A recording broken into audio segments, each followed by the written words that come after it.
What made me get where I am today professionally? Well, I went to college for journalism. I thought I wanted to be a writer, a newspaper writer. I actually worked in newspapers throughout high school. I always wanted to be in sports, so I knew that going in.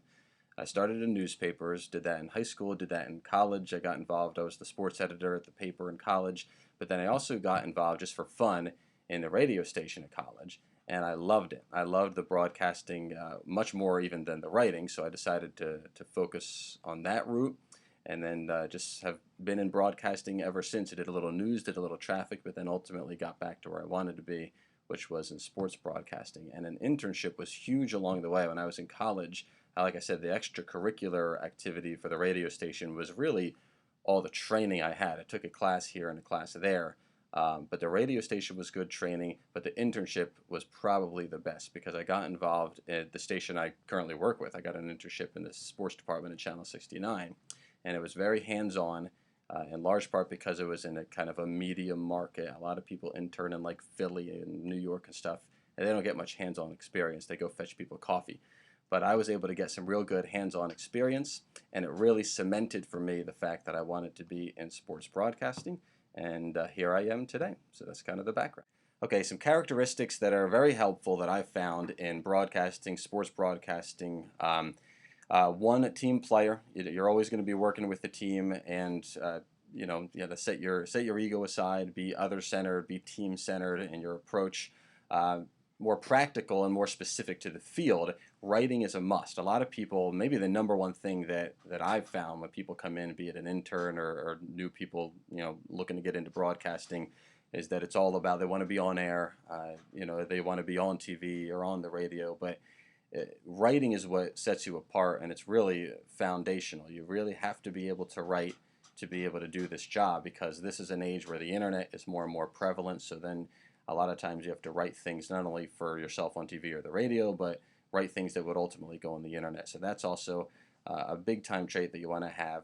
Being assertive is good. You don't want to be aggressive or you let an ego get in the way or anything, but you also don't want to get trampled upon. So having ideas, taking initiative is another good thing, and ultimately, again, writing is a must, and just being a team player also would really help you in this field. Well, I'm not sure I have a typical work day. My days are all different. I do things like I go out with a camera and shoot highlights of games. I go back and edit the games. Then I write reports on the games. Sometimes I anchor the sportscasts. Sometimes I report from sporting events. I do a lot of writing for both the TV and the website. I do some radio work. But one day, I'll take you through my busiest day, which is Saturdays. I get up on Saturdays and I go in and I host a 2-hour sports talk radio show from 10 to 12. And then usually I'll go to a game. A lot of times there are 1 o'clock games in the afternoon. We do a lot of high school, college sports, so there are a lot of times 1 o'clock games on Saturdays, so I'll do that. And then I'll go back to the station and start to put together a 6 o'clock show, which will involve writing a lot of stories, editing video for the stories. And then come 6 o'clock, I go on the air and I anchor the sports for that 6 o'clock news. Then in between the 6 o'clock and 10 o'clock news, I've got about 3 or 4 hours, and I usually will go to another game. So I'll shoot the game, I'll come back, edit the game, write more stories for the 10 o'clock news, and then I'll anchor the 10 o'clock news. And then a lot of times after that, I stay and write and post stories to our website.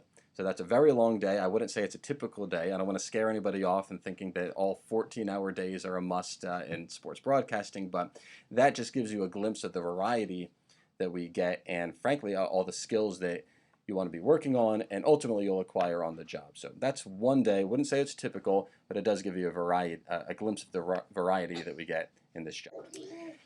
I'd say some of the most memorable things to happen are just a couple things. One, you get to interview some celebrities, which is kind of cool. Just this past week, as we're recording this, Chase Utley and Ryan Howard have both played for the Iron Pigs, so that's been cool. We've gotten to kind of be at their games and follow how they've been doing, and then go to interview them afterwards. The Eagles are in town every week, so we get to interview a lot of Eagles. Some other memorable things are not so fun. In our business, our job is to report the news as it happens. So a few months ago, Joe Paterno passed away, so we had to go on and talk about the man's life, talk about the later controversy that surrounded him, talk about his career, and do it in a timely kind of breaking news, cutting edge kind of fashion. So That was memorable, and honestly, the job really runs the gamut. You get more positive than negative, at least I do because I'm in sports. From the news, it might be the flip side. But for the sports side, you get more positive than negative. But the bottom line is a lot of memorable things will happen because you're in news and you're reporting it as much as you can as it happens. One nice thing about my particular job is that I get to cover, as I mentioned before, high school and college sports.